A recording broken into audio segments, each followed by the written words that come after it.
কাউকে গুরুত্ব দেওয়ার আগে নিজেকে গুরুত্ব দিও, কারোর সাথে সময় কাটানোর আগে নিজের সাথে সময় কাটিও। দিন শেষে এটা খুবই গুরুত্বপূর্ণ। নিজেকে ভালোবাসা, নিজেকে সময় দেওয়া, নিজের সাথে সময় অতিক্রম করা, নিজের লক্ষ্য, নিজের স্বপ্ন নিয়ে ঘাটা এবং নিজেকে খুশি রাখার দায়িত্ব নেওয়া, এগুলো অনেক অনেক বেশি গুরুত্বপূর্ণ।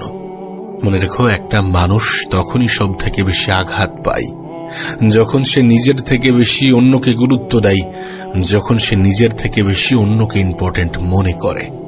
আমি তোমাকে লিখে দিতে পারি কিছু ভুল মানুষের এন্ট্রি তোমার জীবনকে বরবাদ করে দিতে পারে। তোমার জীবনে কিছু ভুল মানুষের আগমন তোমার জীবনটাকে শেষ করে দিতে পারে, বরবাদ করে দিতে পারে। আর আমি কিন্তু মানুষ চিনতে এক্সপার্ট নই। আমরা কিন্তু সব থেকে বেশি ভুল করি মানুষ চিনতে। তাই বলছি যে অন্যদেরকে ভালোবাসার আগে নিজেকে ভালোবেসো, অন্যদেরকে গুরুত্ব দেওয়ার আগে নিজেকে গুরুত্ব দিও এবং নিজের স্বপ্ন পূরণের জন্য, নিজের লক্ষ্য পূরণের জন্য যতগুলো স্যাক্রিফাইস করতে হয় করো। কারণ দিন শেষে এটা অনুভব করবে যে মানুষ তোমাকে ততক্ষণ পর্যন্ত গুরুত্ব দিচ্ছে যতক্ষণ তোমার অবস্থানটা ঠিকঠাক। আমি তো বলবো এই পৃথিবীর সব থেকে বড় অপরাধ হচ্ছে সময়ের অপচয়। সময় কাউকে ছেড়ে দেয় না, কাউকে ছাড় দেয় না। আজ যদি আমরা আমাদের সময়ের অপচয় করি, কাল এর প্রতিদান পেতেই হবে। তোমার কাছে অনুরোধ করব, সময়ের অপচয় করো না। ভুল মানুষের পিছনে ছুটে নিজের সময়ের অপচয় করো না। কোথায় নিজের সময়টাকে কাটাচ্ছ, নিজেকে প্রশ্ন করো। সময় তোমার কাছে যখন সব থেকে বড় সম্পদ, তখন তুমি সেই সম্পদের যখন অপচয় করো, তখন এটা মাথায় রেখো যে তুমি সব থেকে বেশি ক্ষতি করছো। তুমি যে চাও না তোমার জীবনটা সুন্দর হোক, তোমার স্বপ্নগুলো পূরণ হোক, তোমার লক্ষ্যগুলো পূরণ হোক, তোমার ইচ্ছাগুলো পূরণ হোক, এগুলো পূরণ হবে যখন তুমি সময়কে কাজে লাগাবে, যখন তুমি সময়ের অপচয় করাটাকে অপরাধ মনে করবে।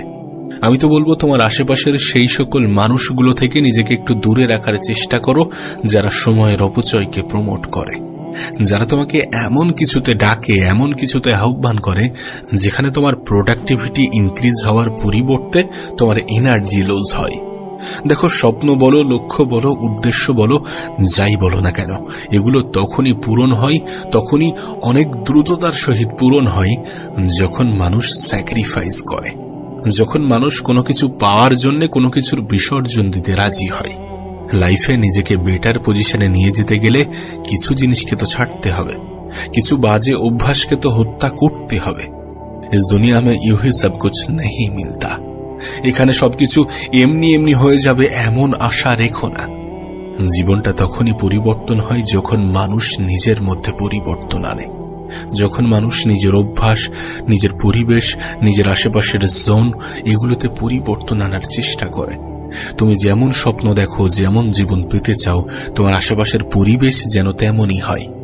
আর যদি তেমন না হয়ে থাকে তাহলে নিজেকে একটু আলাদা রাখাটা প্রয়োজন, নিজেকে একটু আলাদা জোনের মধ্যে ফেলাটা প্রয়োজন, যেখানে তুমি আর তোমার কাজের মধ্যে ব্যস্ত থাকা মানুষগুলো জীবনে সব থেকে বেশি ভালো থাকে, আর নিজের কাজকে ভালোবাসা মানুষগুলো জীবনে সব থেকে বেশি সুখী থাকে। তাই জীবনে ভালো থাকতে গেলে নিজের কাজকে ভালোবাসতে হবে। তুমি যাই করো না কেন, হতে পারে তুমি স্টুডেন্ট, তো তোমার পড়াশোনাকে ভালোবাসতে হবে। কারণ যখন আমরা কোনো কিছুকে ভালোবেসে করি তখন আমরা সেটার উপরে কাজ করতে করতে এক্সপার্ট হয়ে যাই। যদি তুমি তোমার ভালোবাসার কাজ নিয়ে থাকতে পারো সেটা তোমার জন্য অনেক বেশি ভালো।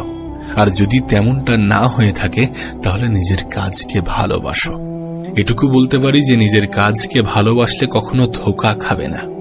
এটা তোমার লাইফের ওই ভুল মানুষগুলোর মতো নয় যারা আঘাত দিতে পছন্দ করে। সময়ের সঠিক ব্যবহার, নিজের কাজের প্রতি ভালোবাসা, এগুলো কখনোই ধোঁকা দেয় না।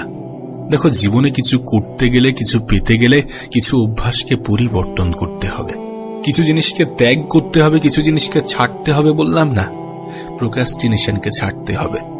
এই যে আজ নয় কাল করব, কাল নয় পরশু, এমন অভ্যাসগুলো ছাড়তে হবে, এমন চিন্তা ভাবনা পরিবর্তন করতে হবে। যেটা হবে সেটা এখন থেকেই হবে, সেটা নিয়ে এখন থেকেই ভাবতে হবে। মনে রেখো, লক্ষ্য থাকাটা যথেষ্ট নয়। নিজের লক্ষ্যের উপরে কাজ করা, নিজের স্বপ্নের উপরে কাজ করাটা শুধুমাত্র প্রয়োজনীয় নয়, বরং অপরিহার্য। আমাদের এই যে চিন্তা ভাবনা যে আজ নয় কাল, কাল নয় পরশু, এটা আমাদেরকে কতটা পিছিয়ে দেয় যদি তোমাকে বলে বোঝাতে পারতাম। এটা করো না, এই অভ্যাসগুলোকে ত্যাগ করো। মনে রেখো, স্বপ্ন থাকলে সেই স্বপ্ন পূরণের দায়িত্ব তোমার, লক্ষ্য থাকলে সেই লক্ষ্যকে অ্যাচিভ করার দায়িত্ব তোমার। আর এটা তখনই হবে যখন তুমি তোমার স্বপ্ন, যখন তুমি তোমার লক্ষ্যের জন্য অ্যাকশন নেবে। তুমি নিজেই দেখো না, তুমি ভেবেছিলে 2025-এ নিজেকে পরিবর্তন করবে। 2025-এর অলরেডি 4টি মাস অতিক্রম হয়ে গিয়েছে, বছরের 33% শেষ। এখন সামনের সময়টাকেও যদি তুমি অপচয় করো, তাহলে এই বছরটাও তোমার গেল। এই বছরটাতেও তুমি নিজেকে পরিবর্তন করতে পারলে না, নিজের উপরে কাজ করতে পারলে না। সেই জন্য বলছি যে কাজ আজ হবে তো আজ হবে, সেটা যেন কাল না হয়। কাল কখনো আসে না, কাল আসতে আসতে সেটা আজ হয়ে যায়। এটা আমরা বুঝি না। যেটা করতে হবে, যতটা করতে হবে আজ করতে হবে। যে কটা মাস পিছনে অতিক্রম হয়ে গিয়েছে সেটা নিয়ে আর ভেবো না। সামনে যে কটা মাস বাকি আছে সেটার উপরে কাজ করো। স্বপ্ন দেখলে স্বপ্নকে পূরণ করার দায়িত্ব নিতে শুরু করো, কারণ এটা তোমারই দায়িত্ব। তুমি যখন নিজেকে পরিবর্তন করবে না, তোমার পিছনে সমালোচনা করা মানুষগুলোর মধ্যে পরিবর্তন আসবে, তাদের মুখের ভাষায় পরিবর্তন আসবে, তাদের মনে অনেকগুলো হিংসার জন্ম নেবে যে কিভাবে পেরে গেল, কিভাবে করলো। মানুষ হয়তোবা অন্যের দুঃখে দুঃখ পায় ঠিকই, কিন্তু অন্যের খুশিতে খুশি হওয়া মানুষগুলো কিন্তু খুব কম। যারা তোমার দুঃখে দুঃখ পায় তারা যে তোমার খুশিতে খুশি, বিষয়টা এমন নয়। তাই বলছি যে যারা তোমাকে হিংসা করে, যারা চায় না যে তোমার স্বপ্নগুলো পূরণ হোক, তাদেরকে একটু পেশারে ফেলার সবথেকে উত্তম উপায় হচ্ছে নিজের উপরে কাজ করা, নিজের স্বপ্ন পূরণের জন্য নিজের সর্বত্র দিয়ে চেষ্টা করা। আবারও বলছি, কিছু ভুল মানুষ তোমার জীবনকে ধ্বংস করে দিতে পারে। যে মানুষগুলো সময়ের অপচয়ে সাহায্য করে, যে মানুষগুলো সময়ের অপব্যবহারে সাহায্য করে, সেই মানুষগুলো সত্যি তোমার জন্য ক্ষতিকর। এটাকে বিশ্বাস করো, কারণ এটা সত্য, এটা বাস্তব। আজ যদি তুমি প্রোডাক্টিভ না হতে পারো, তাহলে আগামী দিনগুলো কঠিন হতে চলেছে। আজ যদি তুমি কর্মক্ষেত্রে ব্যস্ত না থাকো, তাহলে আগামী দিনগুলোতে তোমাকে এতটা ব্যস্ত থাকতে হবে যেটা কল্পনারও বাইরে। আর আজ তোমার বডি যতটা কাজ করছে, যতটা তোমার কথা শুনছে, আগামী দিনে কিন্তু এমনটা হবে না। তুমি হয়তোবা অনেক বেশি ম্যাচিওর হয়ে যাবে, কিন্তু তোমার বডি হয়তোবা সেইভাবে কাজ করবে না। ম্যাচিওর হয়ে যাবে কারণ তখন তুমি রিয়েলাইজ করবে যে আমার এই সকল জিনিসগুলো করা উচিত হয়নি, করা উচিত ছিল না। সো বি কেয়ারফুল, একটু সতর্ক থাকো, নিজেকে নিয়ে একটু সতর্ক থাকো। অনেকে তোমাকে বলবে যে এই সময়টা তো এনজয় করার সময়। আমি বলছি না যে এনজয় করো না, কিন্তু এনজয় করতে করতে এতটা ডুবে যেও না যে জীবনে এখনো অনেক কিছু বাকি আছে, এটাকে ভুলে যেও না। তুমি যদি কারোর প্রয়োজনীয় না হতে পারো, তাহলে মানুষ তোমাকে প্রিয়জন মনে করবে না, এটা ভুলে যেও না। তাই বলছি, একটু সতর্ক থাকো, একটু সতর্ক থাকো, নিজেকে নিয়ে একটু ভাবো। এনজয় করো, কিন্তু ডুবে যেও না। কারণ আমরা এনজয় করতে করতে এমন একটা পর্যায়ে চলে যাই যে আজকের দিনটা কালকের দিনের জন্য ক্ষতিকর হয়ে যায়। আমাদের বর্তমান সময়টা ভবিষ্যৎকে অনেক বেশি এফেক্ট করে। যে ফিউচারকে নিয়ে তুমি এত বেশি টেনশন করো, সেই ফিউচারকে সুন্দর করার সবথেকে উত্তম মাধ্যম হচ্ছে আজকের দিনটাকে কাজে লাগানো, বর্তমানটাকে কাজে লাগানো। কারণ বর্তমানটাই নির্ধারণ করে যে তোমার ভবিষ্যৎটা কেমন হবে।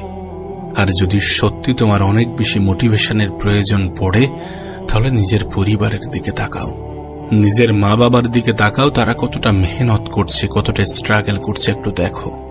তাদের জীবনের পরিবর্তনটা তোমার জীবনের পরিবর্তনের উপরে নির্ভর করছে, এটাকে বোঝার চেষ্টা করো। আমি মনে করি তোমার জীবনের 2 ঘন্টা অতিরিক্ত কাজ যদি তোমার পরিবারের জীবনটাকে সহজ করে, তাহলে সেটা করো। তোমার যদি একটু এক্সট্রা মেহনত তোমার পরিবারের জীবনে একটু শান্তি এনে দেয়, তাহলে সেটা করো। দিন শেষে আপন মানুষের সংখ্যা কিন্তু অনেক কম, এটা মাথায় রেখো। ভুল মানুষগুলো থেকে নিজেকে একটু বাঁচিয়ে রাখার চেষ্টা করো। আর হ্যাঁ, তুমি স্বপ্ন দেখছো, তোমার একটা নির্দিষ্ট লক্ষ্য আছে, তার মানে তুমি আর 10টা মানুষ থেকে অনেক বেশি এগিয়ে। এখন তোমার কাজ হচ্ছে নিজের স্বপ্নের উপরে কাজ করা, নিজের লক্ষ্য পূরণের দায়িত্ব নিজেই নেওয়া এবং সেই দায়িত্ব পূরণের সম্পূর্ণ চেষ্টা করা। কোনো কিছুকে প্রোক্রাস্টিনেট না করে সেটার উপরে অ্যাকশন নেওয়া, যে যেটা হবে সেটা আজ হবে। তুমি নিজেই ভেবে দেখো, কালের দোহাই দিয়ে তুমি কত কিছু হারিয়েছ।